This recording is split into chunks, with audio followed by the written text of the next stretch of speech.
Alors, c'est quoi le paradoxe de la valeur?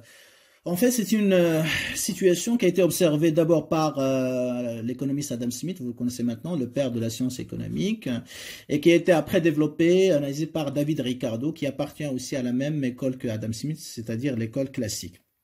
Donc, les économistes classiques, Adam Smith, David Ricardo, on est au 18e, 19e siècle, ils vont en fait remarquer que il y a un problème ou une sorte de contradiction entre ce qu'on appelle la valeur d'usage et la valeur d'échange d'un bien. Alors, c'est quoi la valeur d'usage? La valeur d'usage, ça représente la valeur de l'utilité retirée par les individus lorsqu'ils vont consommer un bien, d'accord?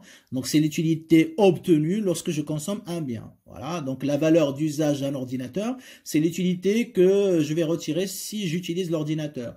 La valeur d'usage voilà, d'une voiture, eh ben, justement, hein, donc c'est l'utilité, le plaisir qu'il me procure cette voiture quand je vais l'utiliser. Quand je bois un jus d'orange, eh bien, sa valeur d'usage, c'est le plaisir que je ressens quand je vais consommer ce jus d'orange, etc. Alors, la valeur d'échange, c'est quoi? C'est le prix hein, relatif sur le marché, hein, donc le taux auquel on va échanger une marchandise contre une autre, d'accord? Donc, pour faire simple, on va dire le prix sur le marché. Donc, la valeur d'usage, on va marquer ici. Donc, la valeur d'usage, donc ça représente l'utilité ou la satisfaction, ok? L'utilité totale, si vous voulez.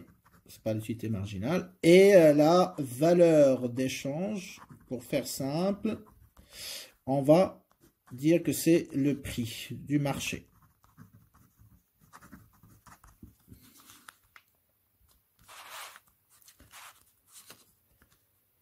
Donc la valeur d'usage, c'est l'utilité, la satisfaction, et puis la valeur d'échange, c'est le prix sur le marché.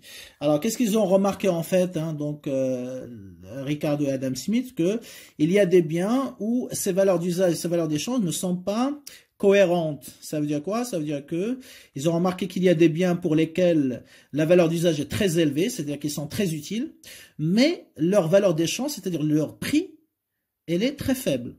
Ils ont dit, mais c'est pas normal. Pourquoi un bien qui est très utile, son prix, elle est bon marché, elle est moins cher. Alors que des biens qui ont une valeur d'usage qui est très faible, c'est-à-dire qu'ils sont presque inutiles, hein, ils n'ont pas d'utilité spéciale, eh bien pourtant leur prix sur le marché, elle est très très élevé, ils sont très très chers. Ils ont mais là il y a un problème. Donc c'est ça un petit peu le paradoxe. Un paradoxe, ça veut dire contradiction. Donc je vais le marquer d'abord. Donc Adam Smith et David Ricardo ont remarqué, d'accord, ont observé, remarqué que des biens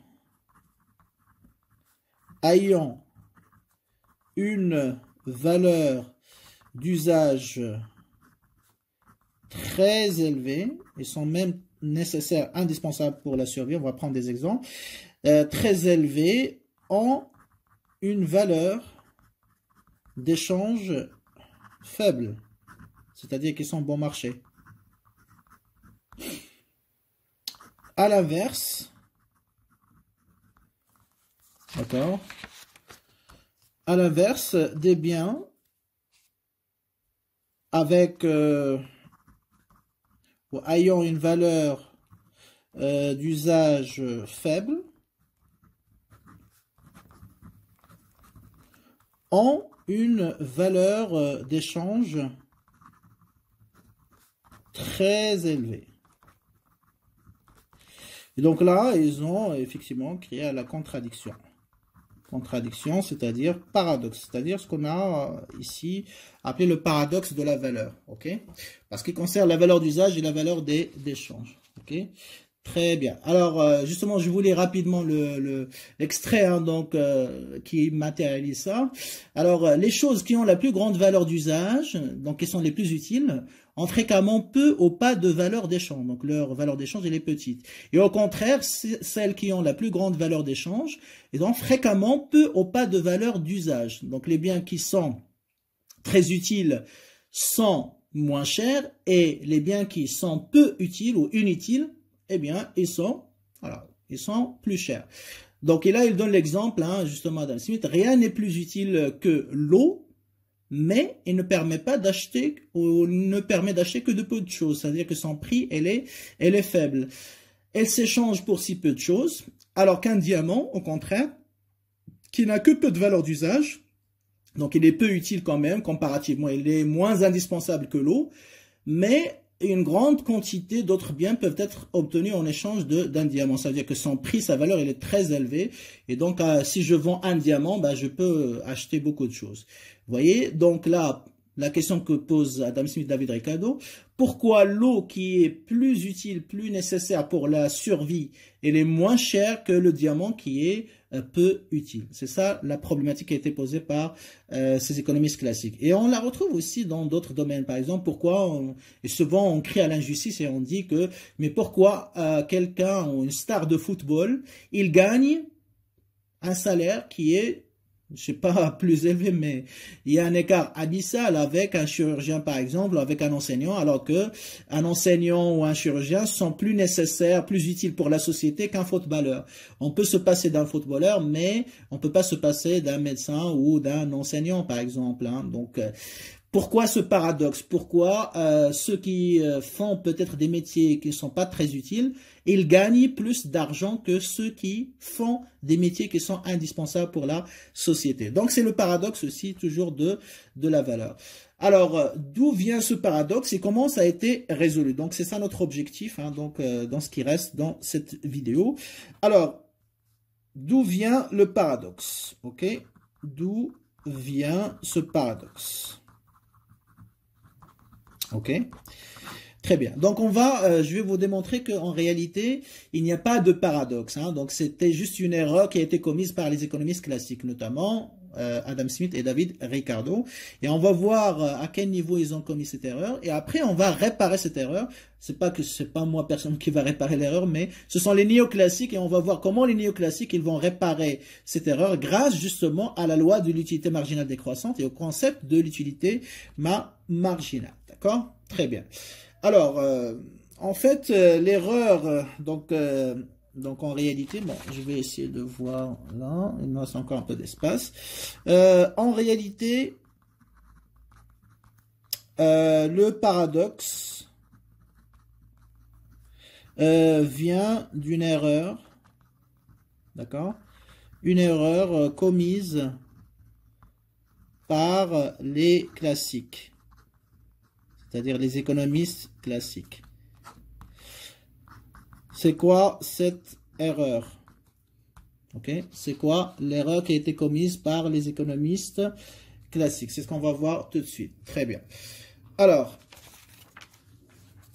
donc si je prends l'exemple du diamant et de l'eau, hein, donc je vais reprendre le cas qu'ils ont annoncé, enfin qu'ils ont utilisé. Ok. Alors, l'erreur. D'accord, l'erreur consiste en fait à utiliser l'utilité totale pour déterminer, d'accord, pour déterminer à la fois la valeur d'usage, c'est ça leur problème, et la valeur d'échange.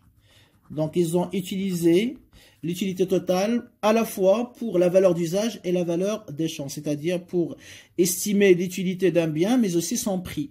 Et c'est là l'erreur qu'ils ont commise. Donc, on va le démontrer. Alors, effectivement, donc l'eau, donc je vais, pour aller plus vite, valeur d'usage, je vais utiliser l'abréviation suivante.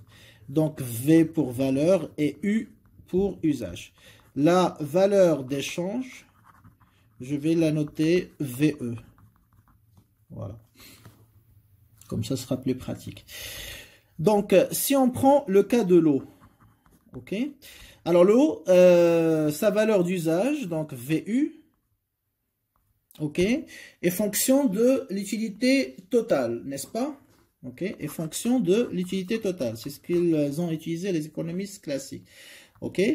Alors, comme l'utilité totale est élevée, Donc, comme l'eau, elle est très utile, donc les économistes classiques, c'est-à-dire Adam Smith et David Ricardo, vont dire que, puisque l'utilité totale est élevée, la valeur d'usage de l'eau, elle va être aussi élevée, n'est-ce pas? Très bien. Ensuite, pour la valeur d'échange, pareil, ils vont utiliser l'utilité totale. C'est ce que je viens d'écrire ici. Ils vont utiliser l'utilité totale. Très bien. Alors, lorsqu'ils ont utilisé l'utilité totale, c'est quoi le problème? Eh bien, toujours l'utilité totale de l'eau,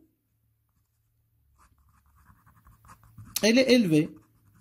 Donc, qu'est-ce qu'ils vont déduire? Bah, logiquement, il faut que la valeur d'échange, puisqu'elle dépend de l'utilité totale, il va dans le même sens. Donc, il faut que la valeur d'usage de l'eau aussi soit élevée. Or, sur le marché, ok, qu'est-ce qu'il observe? Que la valeur d'échange de l'eau, elle est comment? Elle est faible. Et donc là, il y a un problème.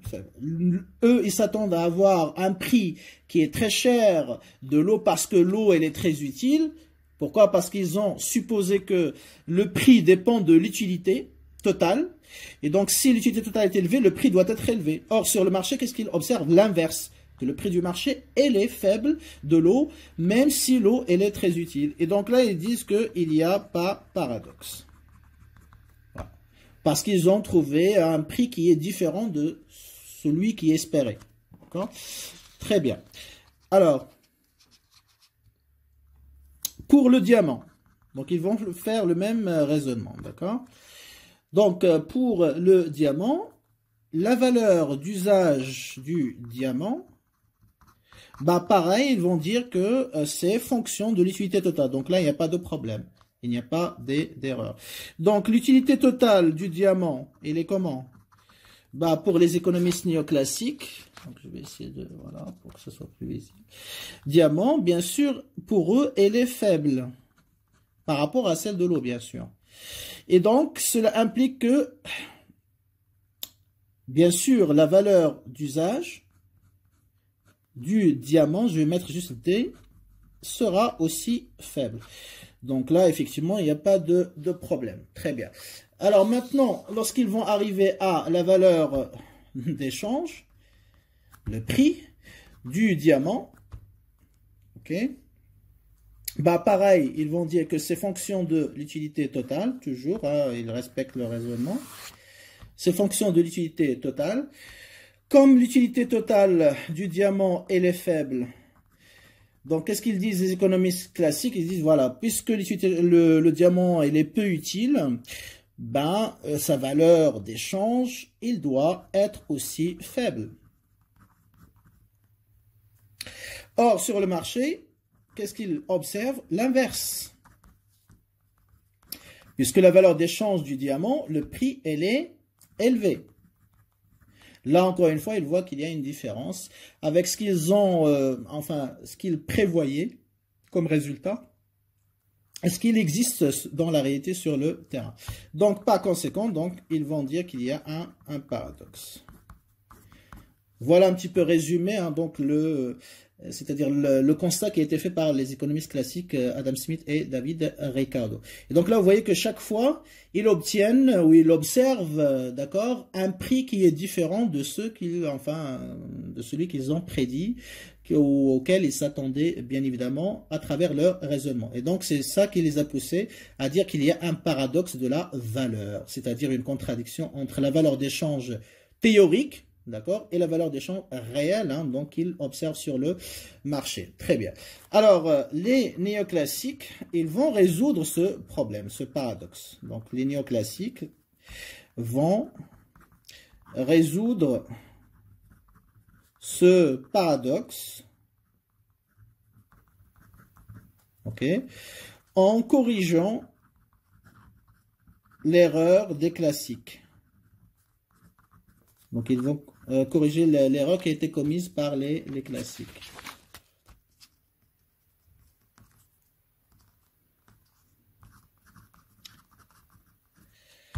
Ça veut dire quoi? Qu'ils vont corriger l'erreur qui a été commise par les économistes classiques, Adam Smith et David Ricardo. En fait, donc, ils vont garder la valeur d'usage fonction de l'utilité totale. OK? Mais pour la valeur d'échange, ils ne vont pas la baser sur l'utilité totale comme ils ont fait les économistes classiques, mais sur l'utilité marginale. Et c'est ça la nouveauté, c'est ça la révolution qu'ils ont introduit en réalité. D'accord? Très bien. Alors, qu'est-ce que ça implique? On va voir que effectivement le problème, il va disparaître. Très bien. Alors, je reprends mon cas de l'eau. Alors, on a dit que la valeur d'usage, d'accord, elle est toujours fonction de l'utilité totale, donc il n'y aura pas de changement. Donc, la valeur d'usage de l'eau est fonction de l'utilité totale, donc il n'y a pas de problème. L'utilité totale de l'eau, elle est élevée, d'accord. C'est logique que sa valeur d'usage de l'eau sera élevée. Donc là, il n'y a pas de changement par rapport à ce qu'on a fait tout à l'heure. OK? Très bien. Ensuite, la valeur d'échange, c'est là où ça devient intéressant. Maintenant, elle est fonction de l'utilité marginale. D'accord? Alors, à quoi est égale l'utilité marginale de l'eau? Donc, l'utilité marginale, et c'est là où on va exploiter la deuxième application qu'on avait développée tout à l'heure, à savoir qu'il y a une relation inverse entre la quantité disponible d'un bien et sa valeur ou son utilité marginale. Donc, lorsque la quantité disponible consommée d'un bien augmente, la loi de l'utilité marginale, qu'est-ce qu'il nous dit? L'utilité marginale, il va décroître, donc il va être faible. Donc si la quantité est élevée d'un bien, son utilité marginale elle est faible. Si la quantité disponible d'un bien au consommé elle est faible, son utilité marginale sera l'inverse, c'est-à-dire très élevée. Donc toujours relation inverse. Alors qu'est-ce qu'on sait au sujet de l'eau? L'eau, c'est un bien qui est abondant, n'est-ce pas? Très bien. Eau, c'est un bien abondant, relativement abondant par rapport au diamant. Donc, la quantité disponible du bien eau, bien sûr, elle est très élevée. Donc, relation inverse. OK? Donc, la loi de l'utilité marginale décroissante, qu'est-ce qu'il implique? Relation inverse, si la quantité de bien est élevée, l'utilité marginale de l'eau sera, bien évidemment, faible. OK? Et si l'utilité marginale, elle est faible, ça veut dire quoi? Ça veut dire que si tu veux avoir une unité supplémentaire de l'eau, il va te donner un supplément d'utilité qui est très faible, parce que l'utilité marginale est faible. Donc, si tu achètes par exemple, un verre d'eau supplémentaire, l'utilité marginale que tu vas obtenir, il va être faible. Donc, ça veut dire que c'est pas intéressant pour toi, en tant que consommateur. Donc, tu ne seras pas prêt à payer un prix qui est très cher. Donc, la valeur de l'échange de cette unité supplémentaire, il va être aussi faible.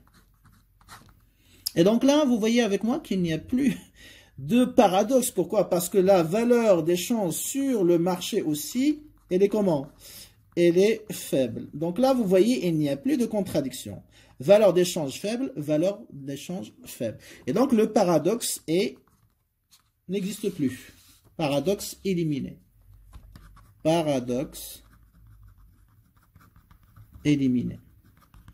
Donc, il n'y a plus de contradiction entre la valeur d'usage et la valeur d'échange, tout simplement. OK? Donc, justement, la valeur, comme on a dit, l'eau,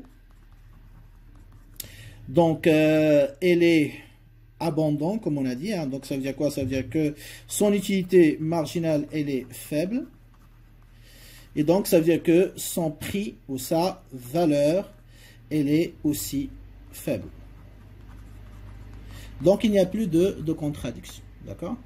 Très bien. Si je prends maintenant le diamant. Alors, pareil, la valeur d'usage du diamant, je vais mettre juste D. Toujours fonction de l'utilité totale. Puisqu'on a dit, bien sûr, que l'utilité totale du diamant, elle est faible. Sa valeur d'usage du diamant sera faible. OK? Maintenant, la valeur d'échange du diamant, pareil, ça sera fonction de l'utilité marginale, donc du diamant. Et là, effectivement, donc on va voir, pour déterminer l'utilité marginale du diamant, Donc, on va utiliser la loi de l'utilité marginale décroissante, c'est-à-dire la relation inverse entre l'utilité marginale et la quantité disponible au consommé du diamant. Alors, qu'est-ce qu'on sait au sujet du diamant? Ben, le diamant, c'est un bien rare quand même, hein, donc c'est pas comme l'eau. Elle est moins disponible que l'eau. Donc, c'est un bien qui est rare. Et si c'est un bien rare, donc ça veut dire quoi? La loi de l'utilité marginale décroissante. Donc, la quantité disponible, elle est limitée. Donc, la quantité qu'on peut consommer, elle est très petite, elle est très faible. Donc, relation inverse, l'utilité marginale du diamant sera élevée. Et si l'utilité marginale est élevée, donc ça veut dire quoi? Si je consomme une unité supplémentaire du diamant, ça va m'apporter beaucoup de satisfaction supplémentaire. Donc, je serai prêt à payer un prix plus cher. Donc, la valeur d'échange du diamant sera élevée. C'est exactement ce qu'on observe sur le marché. La valeur d'échange sur le marché est aussi élevée. Et donc là, il n'y a plus de contradiction comme dans la situation précédente. Vous voyez? Donc, lorsque je raisonne sur le diamant étant un bien rare, la quantité disponible ou que je peux consommer, elle est très faible. Donc, l'utilité marginale sera très élevée, relation inverse, rappelez-vous-en. Et donc, le prix que je suis prêt à payer sera très, très cher. Donc, c'est exactement ce qu'on observe sur le marché. Le prix aussi, elle est très cher sur le marché. Donc, il n'y a plus de contradiction. Donc, on en déduit que le paradoxe, il est éliminé. Donc, il n'y a plus de contradiction, tout simplement. Donc là, effectivement, donc lorsqu'on utilise l'utilité marginale comme la base de la valeur d'échange, il n'y a plus de contradiction entre la valeur d'échange et la valeur d'usage. Et donc, conclusion de ce raisonnement, en fait, la valeur d'échange, elle détermine quoi? La valeur, c'est-à-dire le prix. Et donc, qu'est-ce qu'on constate en réalité? C'est que la valeur ne dépend pas uniquement de l'utilité totale, comme le croyaient les économistes classiques Adam Smith et David Ricardo. Donc, ce n'est pas parce qu'un bien il est très utile, ce n'est pas parce qu'un métier il est très utile que son prix ou son salaire doit être très élevé. Non, il y a une deuxième, je dirais, ou une deuxième considération, hein, donc à prendre en compte, à savoir la valeur d'échange, c'est-à-dire l'utilité marginale. Et l'utilité marginale, elle est en rapport avec quoi? Est-ce que le bien il est rare ou est-ce qu'il est abondant? Donc ça veut dire quoi? Ça veut dire que la quantité disponible d'un bien aussi, c'est-à-dire sa rareté, détermine aussi sa valeur. Donc le diamant, même s'il n'est pas très utile, ou il est moins utile que l'eau, mais parce qu'il est plus rare que l'eau, eh bien son prix sur le marché, il est plus élevé. Donc, si je reviens à mon cas des métiers, eh bien, par exemple, tu prends un footballeur comme Messi ou Cristiano Ronaldo, même s'ils sont moins utiles pour la société que un ingénieur ou un médecin, un chirurgien, un enseignant, etc., mais parce que ils sont rares, c'est-à-dire leur talent, elle est rare. On n'a pas 36 000 Messi ou Cristiano Ronaldo, donc il y en a juste donc deux.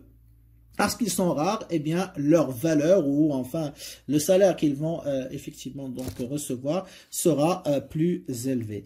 Et donc, la valeur d'un bien, c'est-à-dire son prix sur le marché, ok, le prix, est fonction non seulement de l'utilité, mais aussi de la rareté. C'est la conclusion donc on peut établir donc à travers ce phénomène de paradoxe de la valeur. Donc et ça, effectivement, lorsque vous comprenez ça, il n'y a plus d'étonnement ou parfois on crie à la justice, etc. Mais c'est la loi du marché, c'est-à-dire que le marché, lorsqu'il va déterminer le prix en fonction de l'offre et de la demande, il prend en compte l'utilité du bien ou du service qui est rendu, mais aussi la rareté. Pourquoi? Parce que la rareté influence justement la valeur d'échange à travers cette relation inverse qu'on vient d'établir, c'est-à-dire plus un bien il est abondant, bah, moins son prix il est cher. Et si le bien il est rare, bah, son prix il va être plus cher, même s'il a peu d'utilité aux yeux des consommateurs. D'accord? Très bien. Donc voilà un petit peu hein, comment on utilise hein, donc cette utilité hein, donc marginale. Vous voyez hein, donc que ça a beaucoup d'applications d'ordre pratique. Donc ça nous permet de comprendre effectivement pourquoi les consommateurs ne consomment pas de manière illimitée, parce qu'il y a un seuil à ne pas dépasser. Si je le dépasse, mon utilité va baisser au lieu d'augmenter. Mais aussi hein, donc ça permet de comprendre que pourquoi des biens qui sont très chers alors qu'ils sont peu utiles. Parce que justement, hein, donc la rareté détermine aussi la valeur.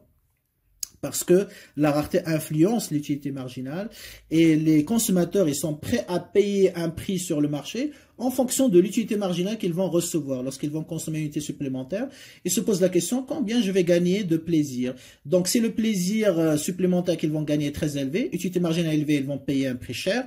Si le plaisir supplémentaire est moins important, moins élevé, donc ils ne vont pas payer très cher et donc le prix sera moins cher. D'accord? Très bien. Alors donc là, on arrive un petit peu hein, donc à la conclusion de cette approche du choix rationnel parce que notre objectif c'est déterminer le choix rationnel justement à quel niveau, quelle est la quantité, d'accord, qui permet de maximiser la satisfaction donc du consommateur. On va prendre un exemple hein, en utilisant donc cette loi de l'utilité marginale des décroissants, d'accord. Alors rapidement, je vais prendre juste un exemple basique parce que je ne vais pas m'attarder là-dessus parce que comme je l'ai dit au départ, c'est une approche qui est dépassée. C'était juste pour ce qui nous intéressait, c'est de comprendre le concept de l'utilité marginale, la loi de l'utilité marginale décroissante, parce qu'on va l'utiliser par la suite. Très bien. Alors, choix rationnel du consommateur, ok. Comment le consommateur il va résoudre son problème du choix rationnel, c'est-à-dire comment ou quelle est la quantité qu'il va choisir lorsqu'il va ou la quantité du bien X qu'il va décider de consommer qui va lui permettre de maximiser sa satisfaction, pardon. Ok, très bien. Alors le consommateur qu'on voyait, donc le consommateur rationnel, donc cherche à maximiser bien évidemment son utilité, hein, c'est son objectif.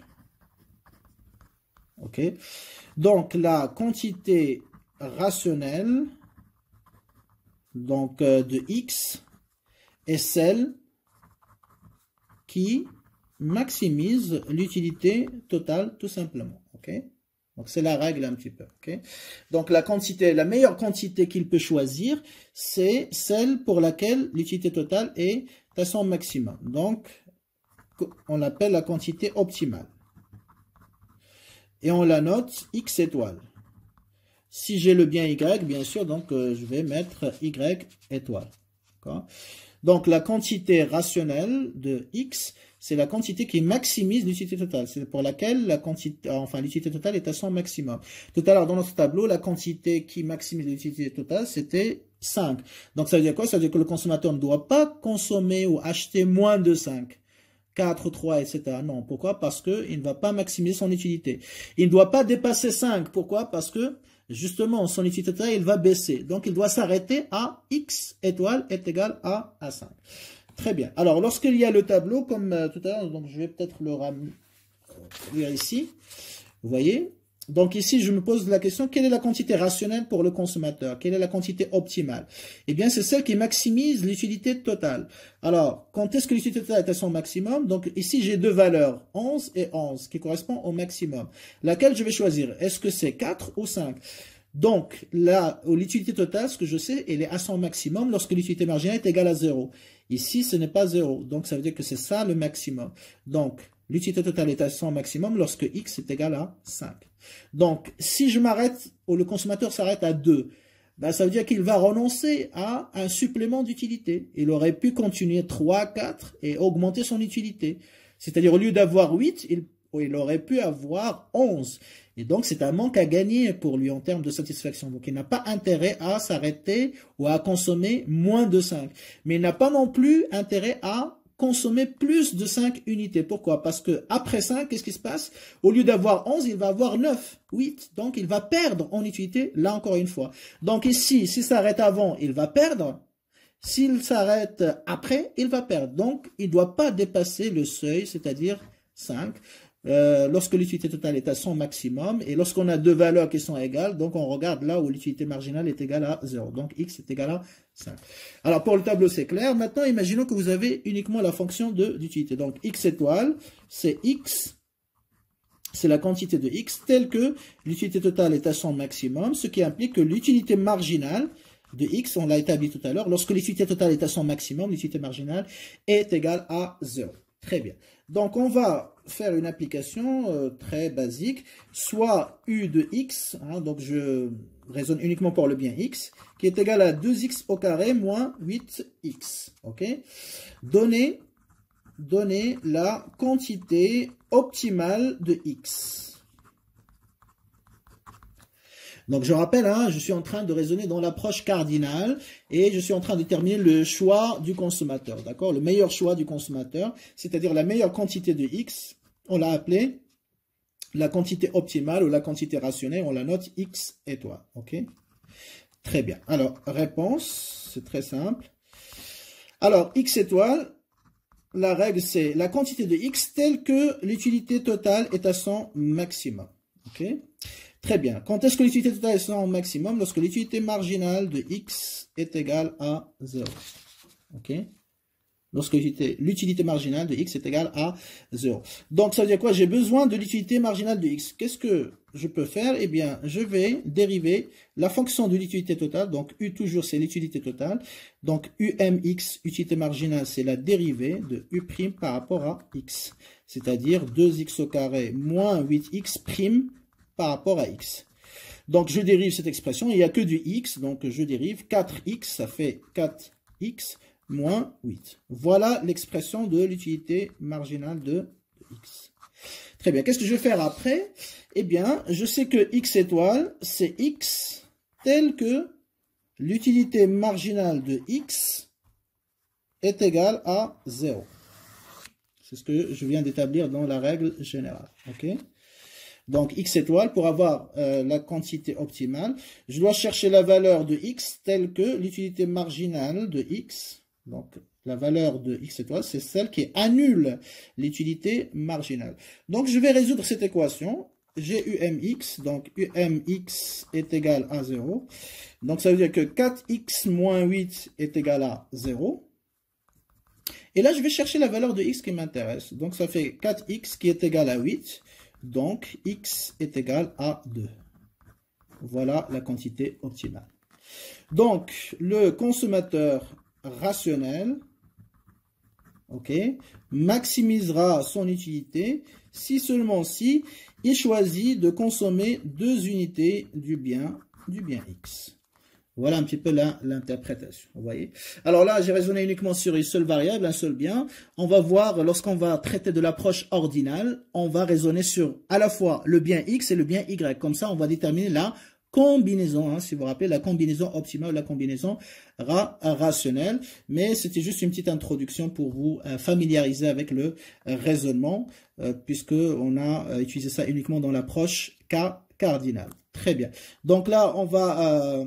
ce sera la dernière vidéo hein, donc, concernant hein, donc, cette séance du mardi. Hein, donc, je crois, oui, mardi dernier.